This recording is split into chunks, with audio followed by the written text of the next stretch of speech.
Okay, gang. As I'm doing the final prep work on the Mustang for its second round of primer, I showed you the first round, and I've gone back and blocked it all out and found some, a few bad areas that I addressed. But I was looking around in some boxes of material that and hardware that the owner had left for me, and I found that there's some trim. That's nice, shiny trim, and this goes in the scallop. I don't know if the light's too bright, but there's a cutout or a scallop on these Mustangs, and this goes right here. Now the reason I'm messing with this now is I want to get the holes drilled so that whenever everything's painted and finished, I'm not drilling afterwards. So I just want to go through some steps to show you how to locate this. There's 3 holes on the back side, and just to show you how it's done so you're not guessing. It's really not that complicated, but it's something that's generally not covered. But I'm going to set it up and show you how I do it.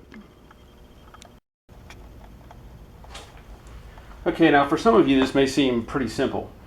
Some others it may not be. But what I'm going to use here, and I'll show you this, a pencil, some masking tape, and a simple step drill. This is something I picked up from, Harbor Freight, fairly cheap.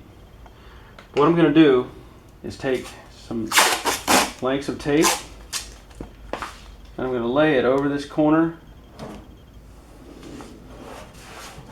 and I'm going to take a second layer and put it in front of that. And the reason I do this is I want to show some impressions of where these little holes are for the mount points. Along with that, I have a pencil, because this piece of trim, this edge down here should line up on this reveal line, and this edge should line up on this reveal line up above. And also it's going to overlap, it's going to stick out over this just a little bit. So once I get this in place, you can kind of eyeball it and get it, see that the gap is even all the way back, because the little posts stick out further than the trim. So those little posts are going to go into the car, or in through the holes that I make. So I'm going to put this up in place. I'm going to line up the reveals.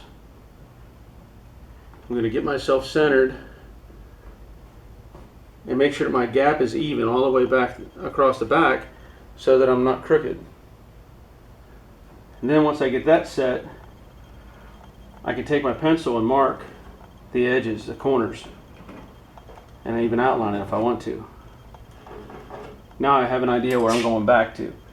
I could kind of put some indentations in the tape, and you can see them right there and right there. So now what I'll do is, I've got those in place, I will drill a pilot hole, and it's at an angle, it's not square.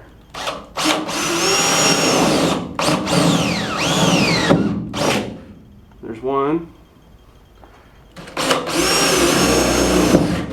There's 2. Now the thing is, there's a third one in the middle, but I can't find it because it's not as deep, or it doesn't stick out as far as these other 2. So I'm also going to take the 2 of the little studs that came in the kit. I'll thread those into the end of these holes, and it's going to give me a guide so I can kind of see where I'm going with this. Get those in, and I can see, okay, the holes are close. I got them a little bit too close together. So now I can take my next step and bring them down a little bit and come up on the bottom of it.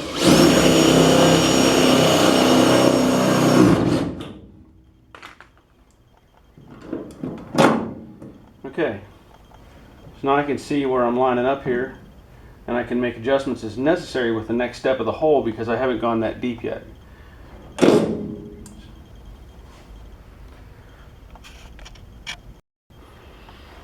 Alright, I didn't want to bore you with the adjustment of the holes, but I've adjusted the holes, and now what I'll do is I'll push on the third one in the middle, and now I have an indent. Very subtle, but it's there. So I can drill that one.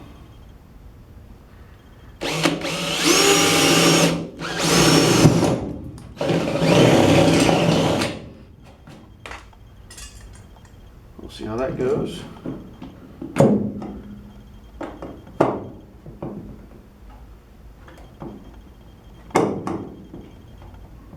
And that looks pretty good. Let me pull this tape out of the way.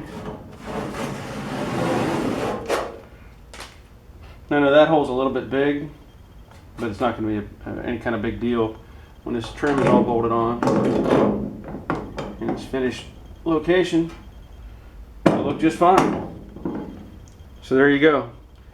I mean, it's not that complicated, and you can see there's, you have to do some fudging around to make it fit, but that's about all it takes.